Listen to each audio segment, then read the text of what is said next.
जैसा कि आप लोगों को मालूम होगा, लोग अपनी अलग अलग ज़रूरतों को पूरा करने के लिए लोन अथवा कर्ज किसी बैंक या किसी फाइनेंशियल इंस्टीट्यूशन से लेते हैं और फिर लोन के द्वारा लिया गया पैसा ब्याज सहित बैंक या फाइनेंशियल इंस्टीट्यूशन को ईएमआई के रूप में वापस कर देते हैं। इस पूरे प्रोसेस को लोन कहा जाता है। टाइम पीरियड के हिसाब से लोन 3 प्रकार के होते हैं। पहला, short term loan.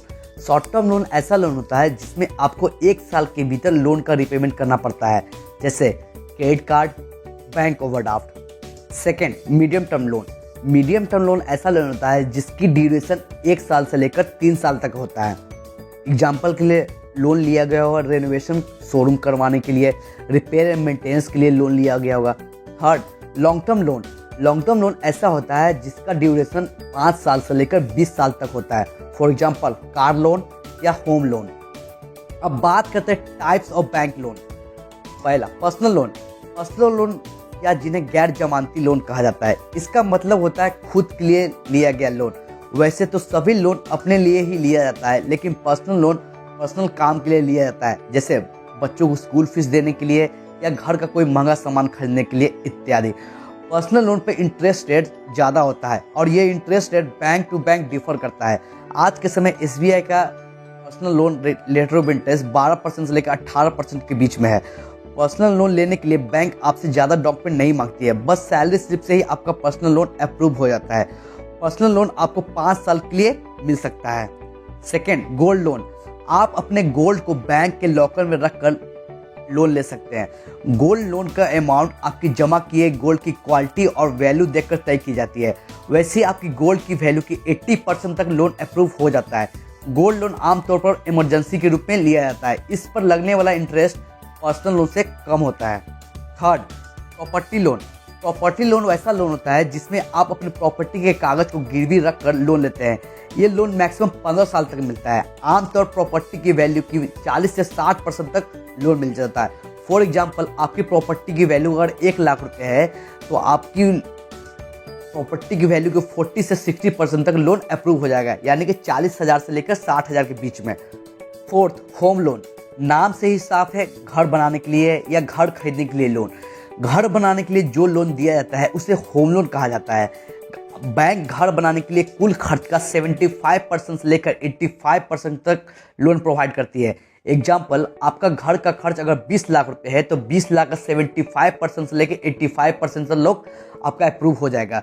Home loan का पीरियड 5 साल से लेकर 20 साल तक होता है।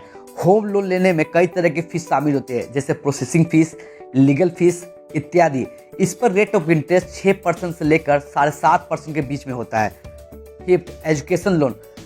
एजुकेशन लोन हर किसी स्टूडेंट के लिए संभव नहीं है कि वो अपनी पसंद की कॉलेज या इंस्टीट्यूट में पढ़ाई कर सके। अगर कोई स्टूडेंट ऑक्सफोर्ड यूनिवर्सिटी में पढ़ना चाहता है तो वहाँ की फीस इतनी है कि वहाँ जाकर पढ़ाई करना मुश्किल है। ऐसी स्थिति में वो बैंक से एजुकेशन लोन ले सकता है। एजुकेशन लोन देने से पहले बैंक उसकी रिपेमेंट डिसाइड करता है।